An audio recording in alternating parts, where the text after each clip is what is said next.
OT YouTube, comment il est? Aujourd'hui, je vais vous présenter comment j'ai codé ça. C'est un snake que j'ai codé en React TypeScript et je vais vous montrer comment j'ai fait. Restez jusqu'à la fin de cette vidéo parce qu'il y a des goodies à gagner et vous pourrez aussi contribuer au projet. Cette vidéo, on vous la propose à l'occasion de la sortie du reportage sur les métiers du jeu vidéo, alors rendez-vous sur la chaîne principale de Wheel of Dev. Et c'est parti!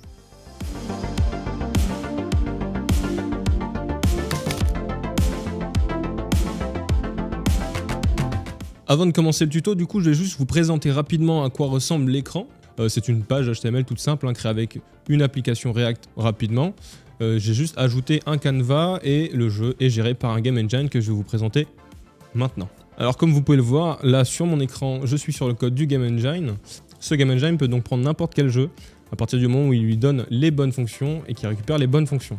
Il implémente également le game canvas que j'ai juste ici. Pareil, je ne vais pas expliquer ce qu'il y a ici, mais en tout cas, sachez qu'il existe et que vous pourrez l'utiliser et le modifier si jamais vous en avez besoin. Comme vous pouvez le remarquer, j'ai déjà commencé à intégrer le jeu Snake dans mon game engine et je vais vous montrer exactement comment ça va se dérouler. Donc pour commencer, on va dessiner un petit carré sur cet écran. Je vais créer le dossier Snake Game qui va contenir le fichier principal où vont se trouver toutes les fonctions utiles pour la création de ce jeu. Le Game Engine implémente déjà la fonction Draw, qui ne fait rien pour l'instant, mais on va lui rajouter une fonction qui s'appellera DrawGame, qui sera récupérée directement dans le fichier SnakeGame. Le contexte récupéré dans la fonction Draw, c'est simplement le canevas sur lequel on va dessiner. Et les Game Objects vont être récupérés depuis le jeu Snake qui va être chargé. Pour récupérer les Game Objects, il suffit de les récupérer dans le jeu qui a été chargé. Ici, j'ai déjà récupéré mes settings, je peux simplement récupérer mon DrawGame dans mon jeu chargé. Le jeu est chargé directement depuis le fichier Game Library et ici je vais pouvoir envoyer simplement DrawGame que je vais charger depuis snakegame.tsx. Donc on va créer la fonction drawSnakeGame qui récupère le contexte qui est simplement le canevas sur lequel on va dessiner et notre player, notre snake, qui est un vecteur 2D. Alors un vecteur 2D c'est simplement un type que j'ai créé qui va contenir un point X et un point Y qui sont des coordonnées sur le canevas. Et donc pour chaque élément du snake, donc pour chaque vecteur 2D, on va pouvoir créer et dessiner sur le canevas avec la fonction fillRect. On va quand même lui donner du style en lui rajoutant la couleur rouge. Alors on a la fonction drawSnakeGame qui va pouvoir dessiner le snake, mais on n'a pas encore créé le snake. On va simplement réécrire une fonction qui s'appelle useCoreGame. Pour la version du snake, on va faire un useSnakeCoreGame. Cette fonction prend en paramètre la taille du canevas et l'état du jeu. Les états du jeu, ça va être démarrage, en cours, pause ou game over.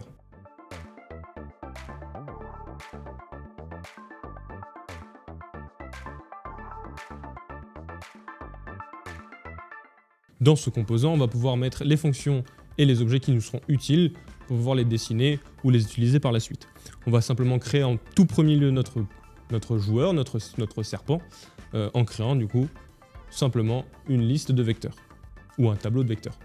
Et comme on est en React, on va se permettre d'utiliser l'UseState qui permettent de garder en mémoire des éléments. Et une fois que le snake est créé, on va simplement le retourner dans un objet. Dans le Game Engine, on va donc récupérer la fonction useSnakeCoreGame en l'appelant useCoreGame directement puisque c'est une fonction qui sera générique.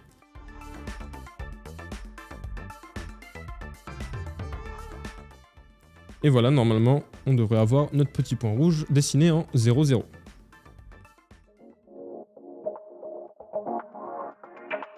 Bon, on est entré très vite dans le vif du sujet pour dessiner un point. Maintenant, on va voir comment on va pouvoir gérer la gestion des inputs. Si j'appuie sur mes flèches, il faut que mon serpent puisse se déplacer. Pour ça, on va reprendre exactement le code qu'on a. Et on va retourner depuis la fonction useSnakeCoreGame une fonction qui va pouvoir gérer les touches. Cette fonction, je vais l'appeler onKeyDownHandler, qui va prendre en paramètre un event React Keyboard. Cette fonction onKeyDownHandler, on va la return depuis le useSnakeCoreGame pour le récupérer dans le Game Engine pour qu'on puisse écouter le canevas ou le Game Engine, en tout cas sur lequel il sera placé. Donc dans le Game Engine, je peux récupérer la fonction onKeyDownHandler et la mettre sur mon jeu. Avec le listener onKeyDown sur une div, on lui passe la fonction onKeyDownHandler et normalement elle va pouvoir écouter tout ce qu'on écrit sur notre clavier. Pour le démontrer, on va simplement afficher dans la console le code de la touche sur laquelle on va écrire. Donc là, par exemple, si j'appuie sur la touche, bon normalement on l'a vu quand j'ai appuyé sur F12, mais si j'appuie sur les touches de mon clavier, c'est écrit dans la console. Donc maintenant que j'ai bien la preuve que cette fonction fonctionne, c'est le but d'une fonction d'ailleurs, on va pouvoir donner à notre joueur, à notre serpent, des directions, des directives grâce aux touches de notre clavier. Donc pour garder en mémoire la direction de notre serpent, on va simplement créer une variable direction qu'on va mettre dans un useState, qu'on va pouvoir modifier, et avec ça on va lui donner un enum direction dans lequel on va mettre en haut, en bas, à gauche ou à droite. Et donc si vous avez bien suivi jusqu'ici, si on appuie sur la flèche du haut de notre clavier, la direction sera mise sur up, et sur down quand on appuie sur la flèche du bas, et sur left quand on appuie sur la touche de gauche. En plus de nos 4 touches directionnelles, on va rajouter le cas où on appuie sur la touche espace pour pouvoir faire pause dans le jeu. Pour ça, on va évidemment utiliser la fonction setGameState qui a été récupérée par la fonction useSnakeCoreGame qui permet de gérer simplement l'état du jeu.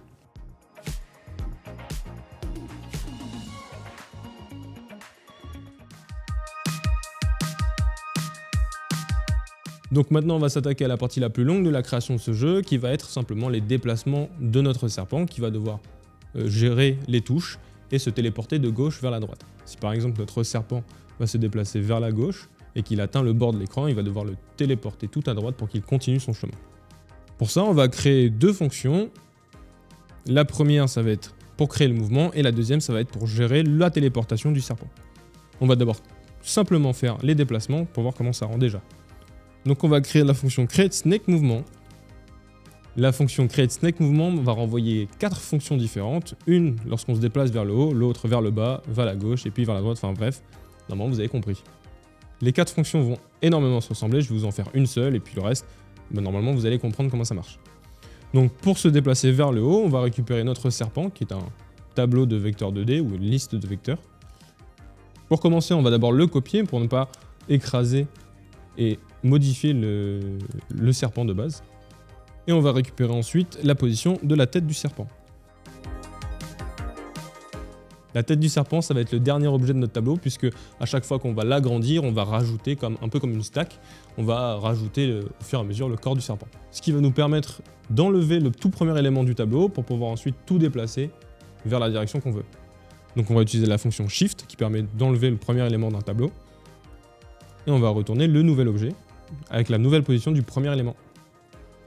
Comme on se déplace vers le haut, on va simplement modifier la position en Y de notre tête pour qu'elle se déplace vers le haut. Donc on va enlever la taille du petit carré. Donc quand on ira vers le bas, on va rajouter la taille du petit carré sur l'axe Y. Et si on veut aller à gauche ou à droite, on va jouer sur l'axe X.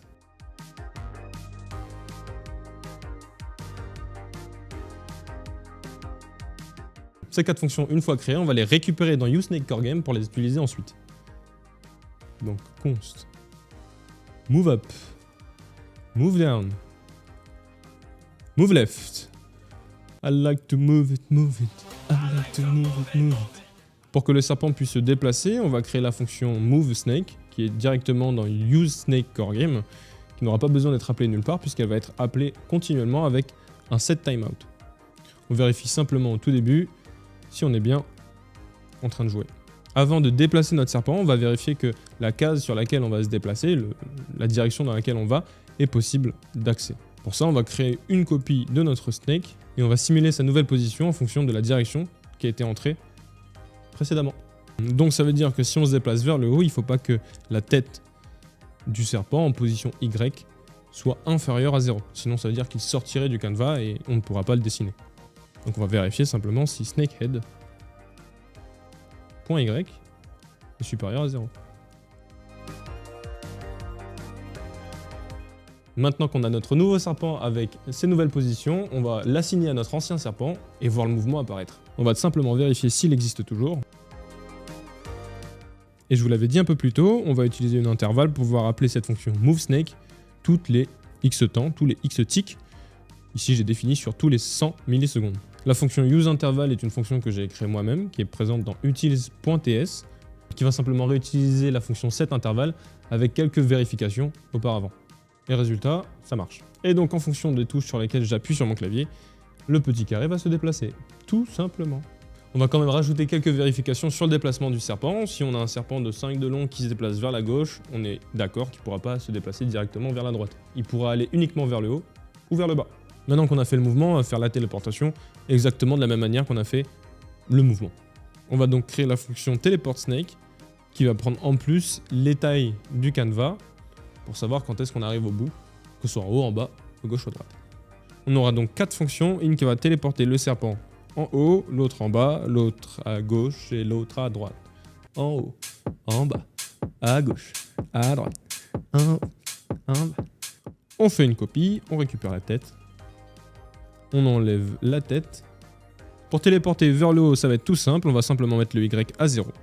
Mais pour le bas, on va devoir le mettre à la taille du canevas. Donc Y devient canvas 8. Moins la taille de notre carré, donc grid size.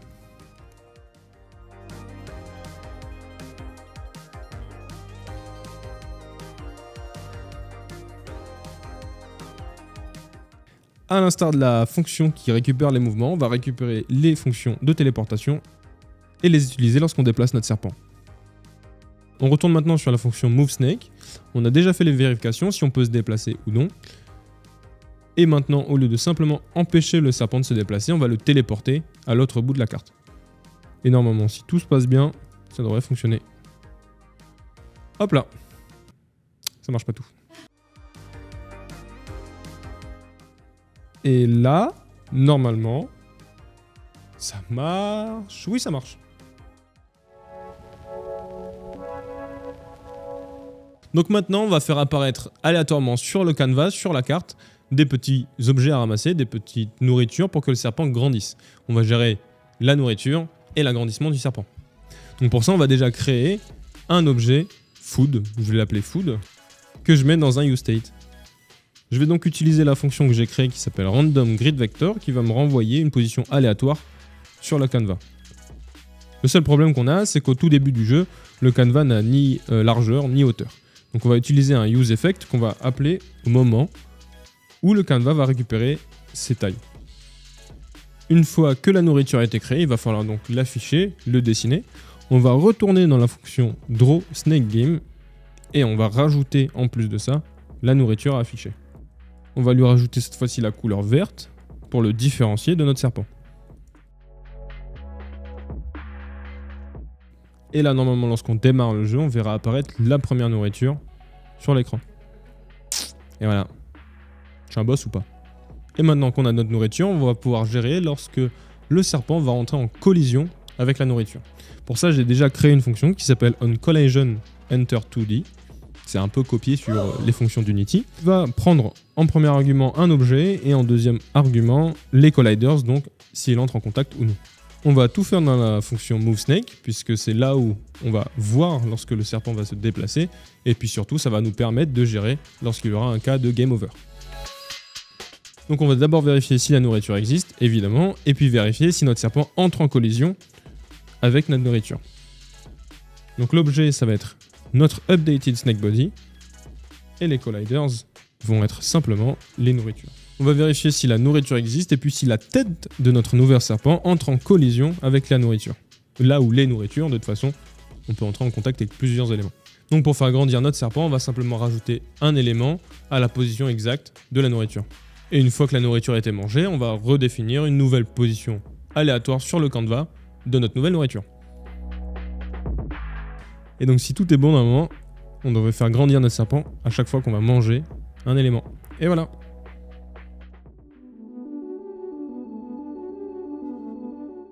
Il ne reste plus maintenant qu'à ajouter la condition lorsque le serpent va se mordre la queue et qu'on va passer directement en game over. Et donc là, normalement, le jeu devrait s'arrêter lorsqu'on se mord la queue. Normalement. Si tout se passe bien. One eternity later. Si j'ai pas fait n'importe quoi.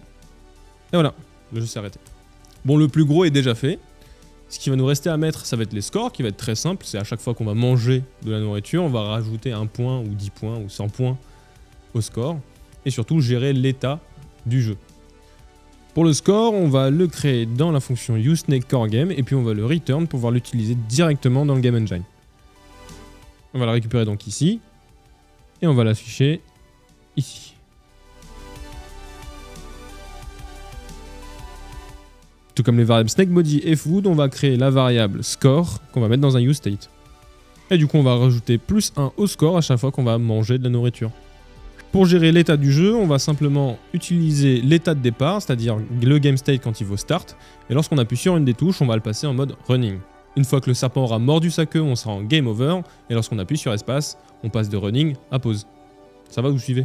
Donc pour ça, on va retourner dans la fonction qui gère les touches et on va simplement rajouter des conditions à la fin. On va utiliser la fonction sum qui va vérifier si on a appuyé sur une des 4 touches directionnelles. Si la condition est remplie, on va passer le game state qui est en start à running. Si au moment où on reprend le jeu, on n'a pas de nourriture sur le terrain, on va en repositionner une aléatoirement sur le canevas. Normal. Pour terminer, je vais simplement rajouter une fonction qui va pouvoir reset la game. Lorsqu'on est mort, on va pouvoir appuyer sur espace pour tout remettre à zéro et recommencer le jeu.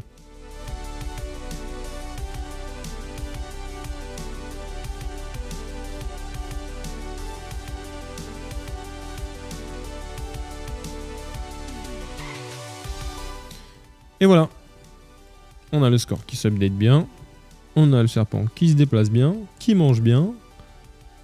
On peut faire pause, reprendre. Et quand on meurt, on peut recommencer.